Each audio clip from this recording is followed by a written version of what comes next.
Next call upon Muhammad Abid. He talks about Republic Day. Please come to the stage. அனைவருக்கும் இனிய காலை வணக்கம்.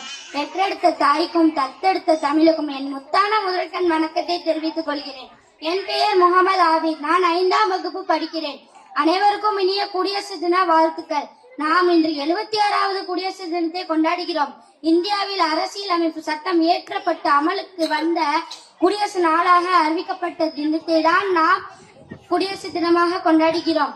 1950ஆம் ஆண்டு ஜனவரி 26ஆம் தேதி அமலுக்கு வந்த அரசியலமைப்பு சட்டம் இறையாண்மை, மதச்சார்பற்ற மற்றும் ஜனநாயக குடியரசு நாடாக இந்தியாவை உலக அரங்கில் காட்டியது.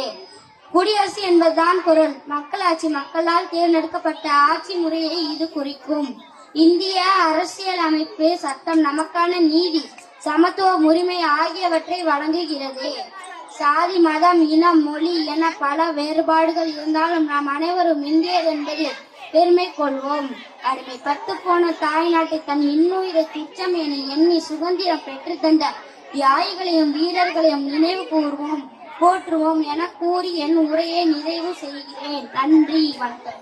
அருமையான பேச்சு. நன்றி முகமது ஆபித்.